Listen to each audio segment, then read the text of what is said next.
Hi, my name is Jordan Officer, and I'm going to get my fingers ready for a show. I have a show coming up, and I haven't been practicing that much. I haven't had a show in a few weeks. I've been writing, doing other things, so I'll pick up the guitar from time to time. But playing guitar, being on stage, doing a show is very different with the adrenaline, with the amount of time you play, the way you dig in. It's very different than just playing here on my own or in my studio. It has different requirements physically, technically, and it's possible to do it cold, just get up on stage after a while and play, and I'd be okay, I can do it. But it's just too much fun to be up there and feel in control, feel strong on your instrument, and not feel like you're limited by technical things, by your fingers, by your muscles. So it's definitely worth taking a few days to just do certain basic things to get in shape. It doesn't take that much. So since I have a show coming up, now's the time to do it, so let's do some of it together. Let's just see how my fingers are feeling real quick.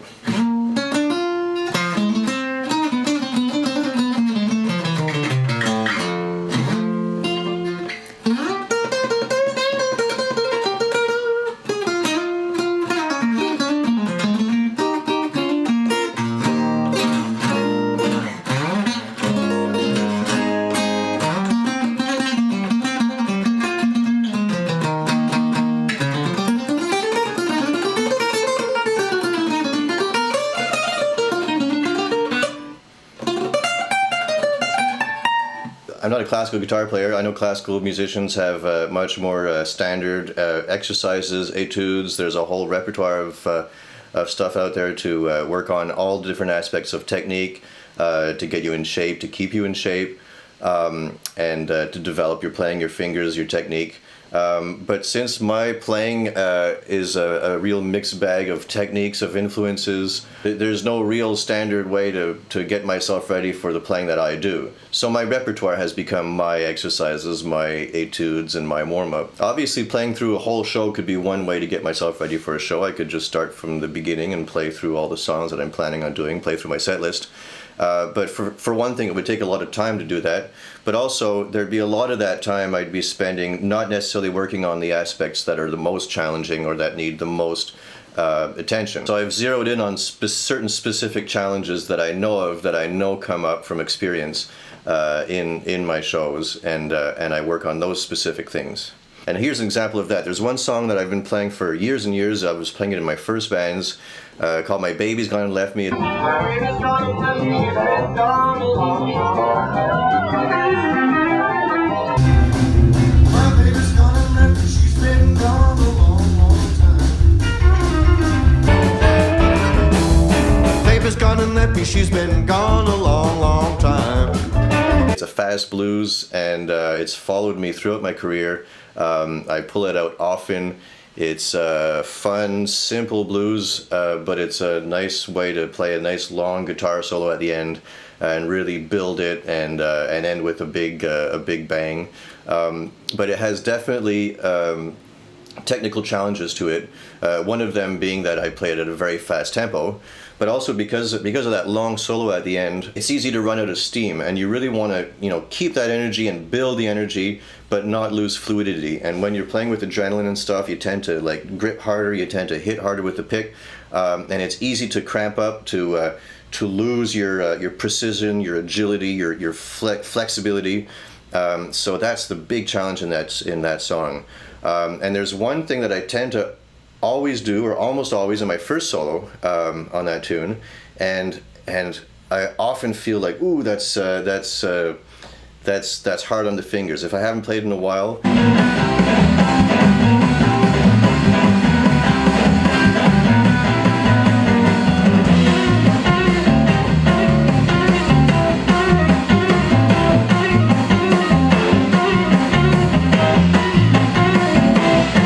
Since I've noticed that a few times over the years, when I want to get ready for a show, I'll go straight to that bit and just play it. For starters, I'll see where my fingers are at right now, just by playing it, and it goes like this.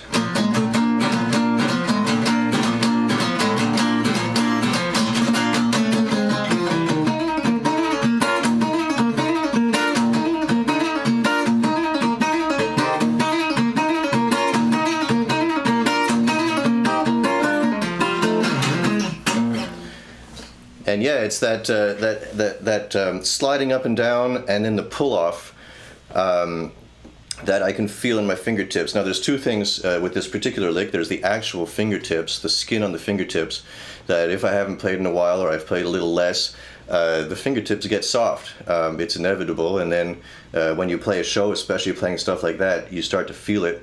And it's not fun to have painful fingertips when you're trying to make music. So that's one thing. And the other thing is just the strength in the fingers to be able to do that up and down and then pull off.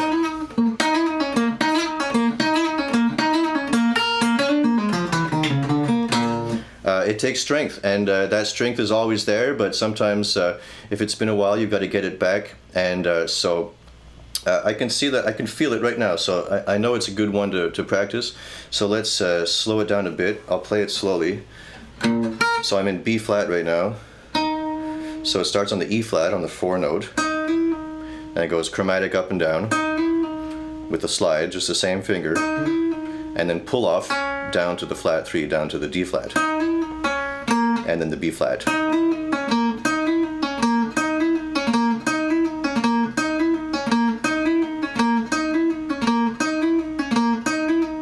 I could just do that for a while. The actual lick I play is so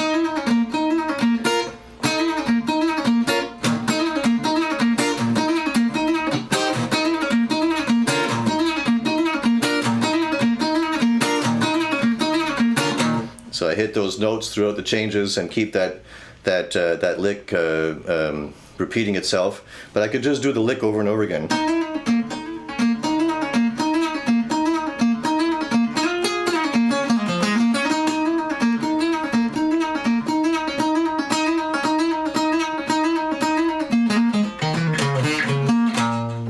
For the fingertips, you want to spend enough time on something like that so that so that it hurts. You want it to hurt because that way the skin's going to get tougher.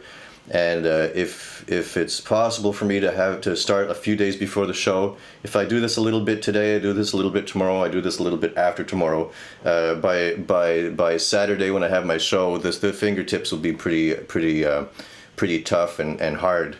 But there's also the muscles, you want to not overdo it as well, because you don't want to hurt your muscle, you don't want to sprain something. You want to ease into everything. If you haven't done something for a while, you want to ease into it. So that's another reason to do a little bit every day. And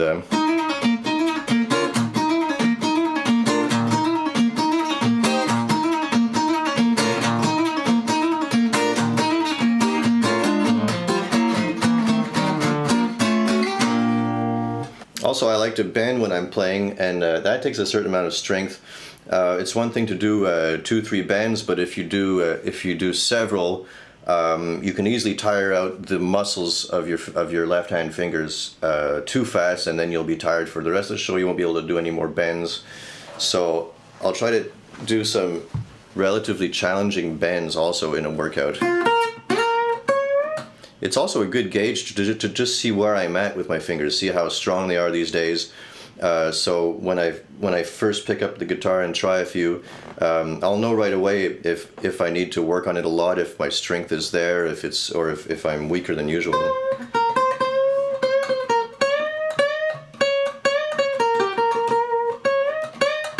Now that's a major second bend. Let's do a major third.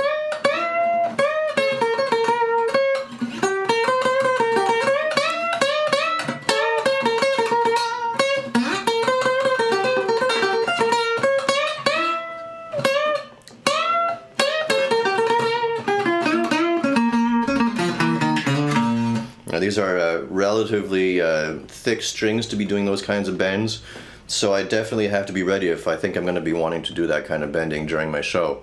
And it hurt a bit. It was challenging, so I'm going to have to do this a little bit today, a little bit tomorrow, a little bit the next day. I got new strings on here too, so it's a good way to see if the strings have been stretched properly when you start doing those bends. If it's still going out of tune, then you got to keep, working on those strings so that the strings are ready for the show.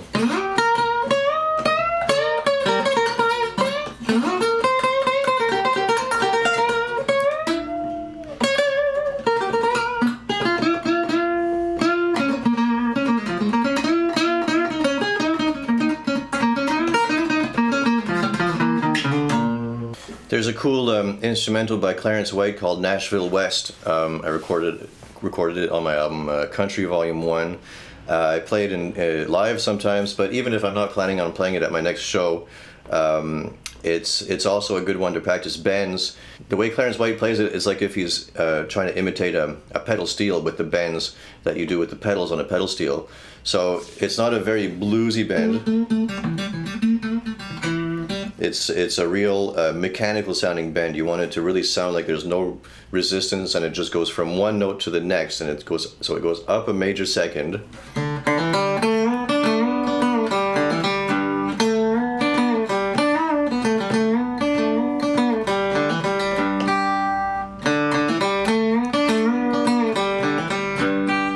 Now in a bluesy bend, you might be able to like not go all the way up that major second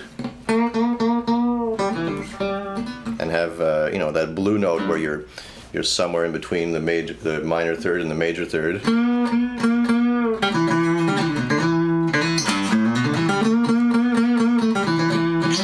And sounds great, but if you're going for that Clarence White pedal steel sounding country bend, you want to really hit that major third, and so that's another one where the fingers have to be strong. You're close to the nut too, so there's more tension on the strings.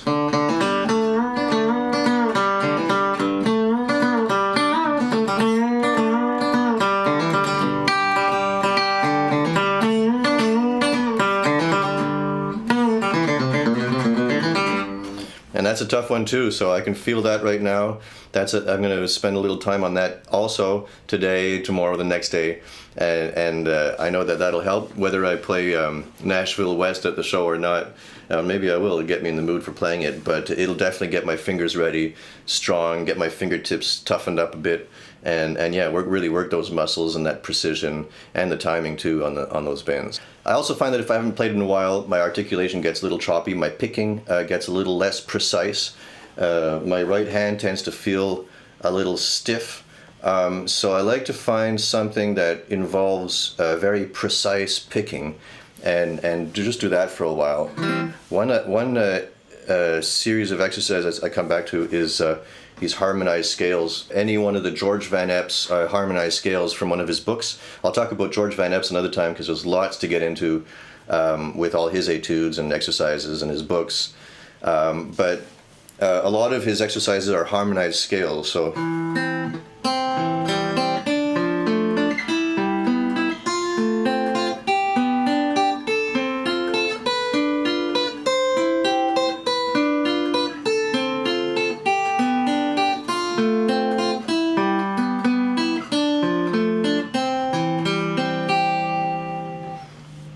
And so this requires very consistent, precise picking on the right hand. It also works the strength on the left hand because you want to keep the notes ringing all the way through your first chord and only stop the ringing when it's time to go right to the next chord.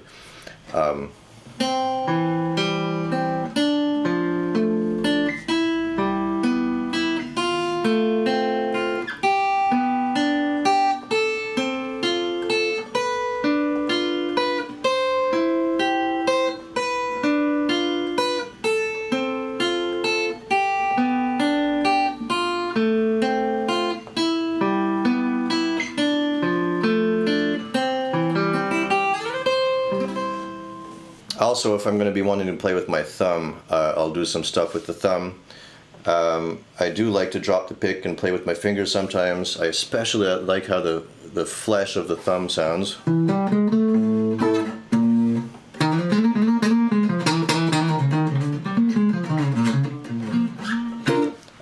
And I like to alternate pick with my thumb too. So if I'm in a period where I tend to want to play with my thumb in shows and my playing in general, then I want to get it ready for a show, because it's one thing to play little melodies here with my thumb.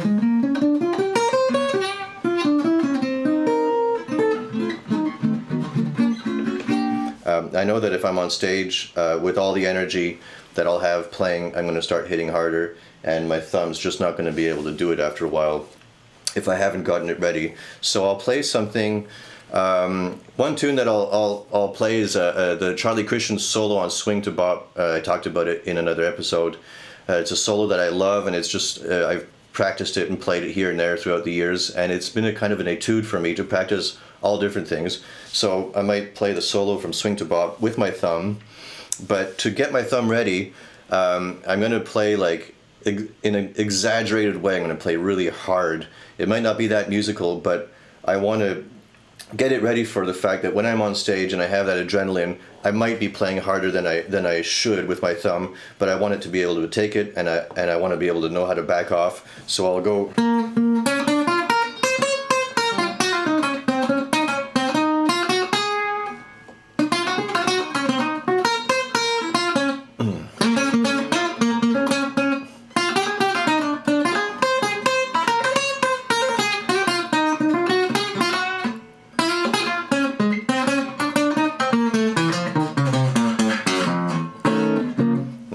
A little less musical than playing it more gently, but the important thing in this case, if I'm doing it specifically for my skin, is to get it to be close to hurting.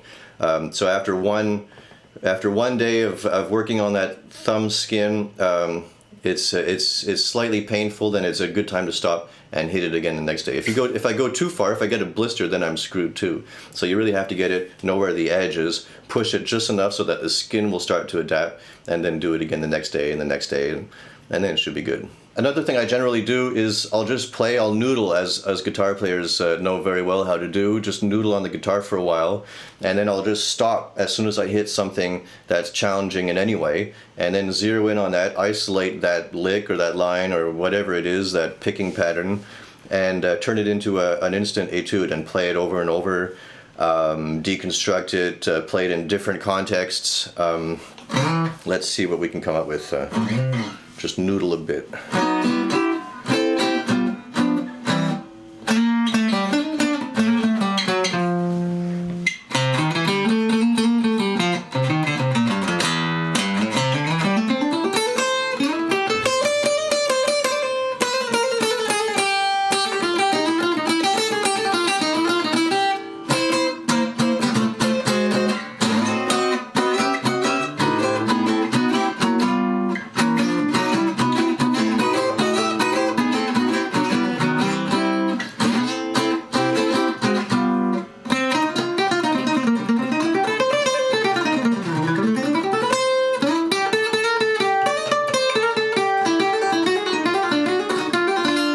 You see, I feel like I'm getting caught up there a bit.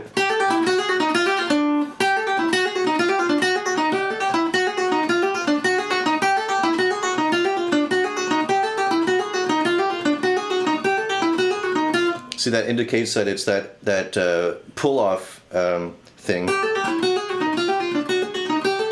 Similar to the lick in My Baby's Gone and Left Me, so I see that that's a bit of a challenge right now, just getting the strength and not flubbing any of it, playing it really cleanly.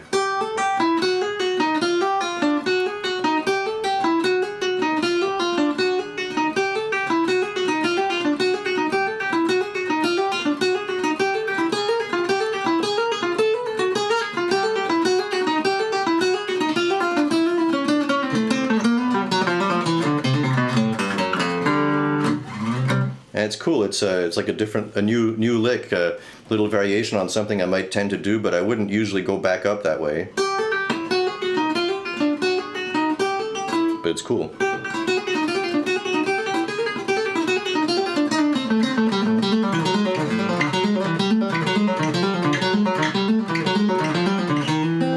Practice it down an octave here.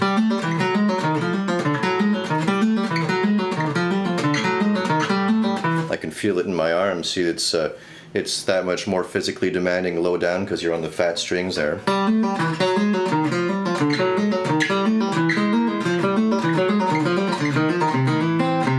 And without going overboard, I'll just spend some time on that. I don't want to hurt myself. I don't want to be too tired to be able to practice tomorrow.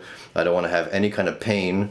But just feel where that limit is, where the edge is, and push it a bit today, push it a bit tomorrow, push it a bit the day after.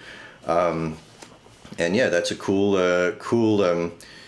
little exercise for warming up my fingers and strengthening my fingers, but it's also a cool new lick.